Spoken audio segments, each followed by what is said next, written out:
I have this analogy that I came across that I really like, and it has to do with pretty much that everyone likes flowers, but not everyone's a gardener. And what it's referring to is like another way you can digest this is you go to therapy for yourself, not to heal others. And something else I came across, and this really relates to my spiritual journey, is that when you're gardening and you're taking care of your soils, you don't see the effect of your work until spring comes around, until it gets warmer outside, until it's time for these roots to take form, to unearth themselves. And as someone who's dedicated the past year and longer than that, I mean, my whole life, I've realized it's been a culmination of just this interconnected, encapsulated of not choosing myself, realize to like extremes, realizing that this isn't working for me, reaching points where like oh my gosh, I can't imagine the me that was how I was 5 years ago, 3 years ago, 1 year ago is a completely different person each time. And I've talked about this how in the past year, like so much rebirth and change and growth has I've gone through in ego deaths and dark nights of the soul, and really going inward and releasing all of these masks and illusions, as well as cutting people off from my life that were in a sense I attracted and were reflecting old versions of me, and it was time to outgrow those circles, because you can't expect to take care of your garden and put new things in your garden and take care of your soils when people only want to enjoy you for your flowers or only want to be around to help occasionally with your garden. That's actually another good analogy with the home analogy, where people will come into your life to help you decorate your home and to build a home. And then other people will come in and they'll tell you how to run your home, and they'll just give you advice and tell you otherwise in their opinion. And then there are people that will be come in, act like they're helping, and then just dip. And they're all serving you. All the garden, the people that only enjoy you for your flowers, they enjoy you to choose yourself. The people that come into your home to help you build this beautiful home are your homies. They're the people that you actually want to spend your life with. And sometimes you outgrow those people. Sometimes you need a bigger house. You need more for you because you are more. And you're not going to hold yourself back because other people want you to stay as like the way how you are now when you're already changed and your physical reality is catching up.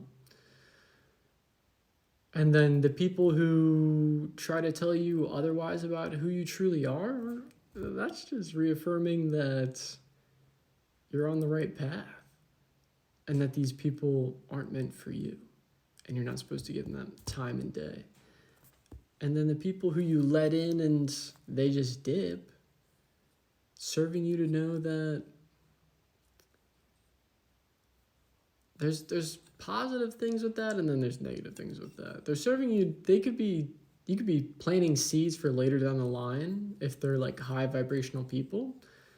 And if they're not high vibrational people, there's reflection there of why you're attracting that. And it usually has to do with pieces or parts that need to be looked at. And it's all happening for you. That's the point, though.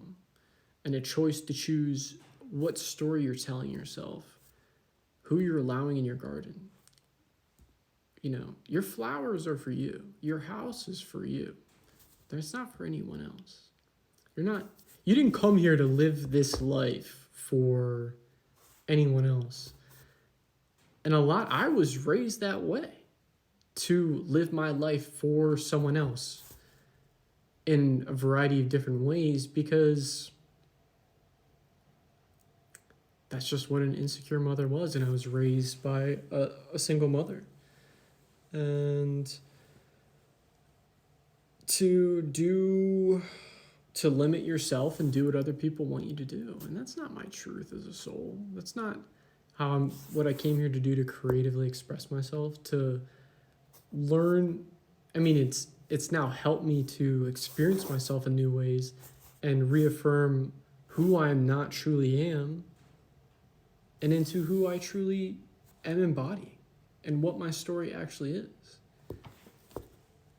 And it's so beautiful when you choose yourself and allow yourself to cultivate this beautiful garden for you. And then have people around you that actually enjoy the garden that you created. Not trying to change it, trying to show you different ways how you can even enjoy your garden, how to live your life, how to love yourself more, how to step into more of your worth, how you're reflecting that they can step into more of their worth as well. But you can never change anyone. So, who are you letting into your garden? And do you even actually want them there? Have they even helped you with your garden? All deep questions that is honestly ignored. Because a younger you is conditioned to believe that it's just normal to have these people in your garden, to let them acknowledge your flowers when your flowers are so beautiful. They're not for all the eyes to see, for anyone to just come in and admire. You simply being you, me simply being me. My flowers are divine and radiate off me. I don't have to show you my garden to prove that they're beautiful. So, simply shine in your radiance. And keep on tending to your garden. Because spring always rolls around. Even if things don't seem like they're changing, there's always magic underneath the surface. So, dude, so much magic beyond the perception of the physical. It's kind of wild. That's a whole... I could talk more about that. But yeah.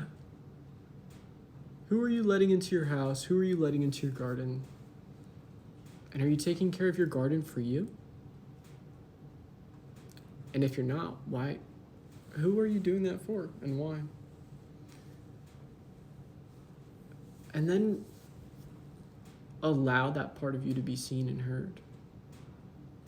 Because I guarantee you, at the root of it, it's this child that believes that they should let these people in.